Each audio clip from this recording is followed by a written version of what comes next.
Hello once again to IPL Fantasy Chit Chat, and today we are going to talk about match number 32, which will be played in Abu Dhabi, and this will be Mumbai Indians versus Kolkata Knight Riders in round 1.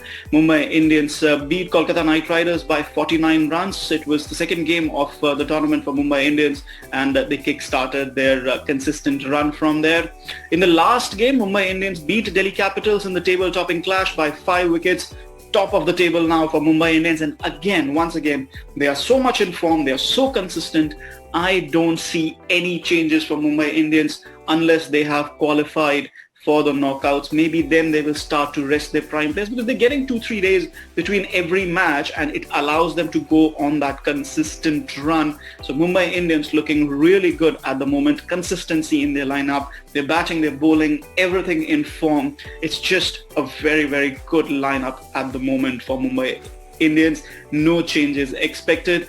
Kolkata Knight Riders, well, they lost to RCB by 82 runs. Massive loss. And, well, they have some issues if you consider. Sunil Narine, it's a big question mark. He did not play after his action was reported. So expecting that he will not play once again. So they brought in Tom Banton, and Rahul Tripathi was, relegated down the order. Maybe they need an extra bowler instead of that extra batsman, replacing your bowler with a batsman. Not the best of logic. Kuldeep Yadav hasn't played 3 matches, which is a bit of a concern. So, it really is again about a balancing act. That is what happens when you take Sunil Narine out of that particular side. They haven't found a replacement for Sunil Narine who can give them that balance. Pat Cummins, a bit off color, but you need to play him to lead the bowling attack. So, big question marks for Kolkata Knight Riders and Dinesh Karthik to sort out. How are they going to get that balance back into their playing 11?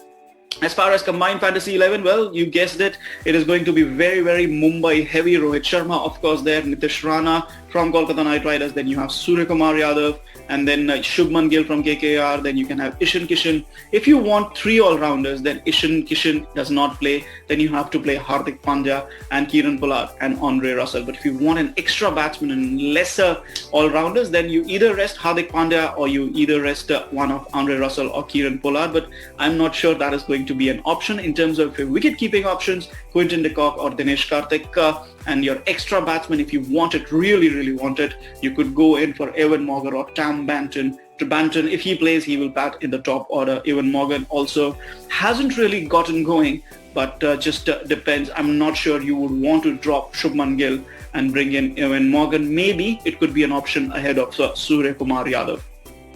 In terms of bowling, well, Jasprit Bumrah is obviously there, but again, what sort of bowling combination you want, it really depends on that. From my perspective, I would really go in with Jasprit Bumrah and Krunal Pandya, and then maybe pick one of the younger pacers, because like I said, it's a very batting heavy side. You're spending a lot of points from your wallet, but you also want the maximum points. So you can reserve a fewer points if you spend less on somebody like Nitish Rana or Suryakumar Yadav and spend less on somebody like Ishan Kishan, then you have more points to spend in your bowling attack.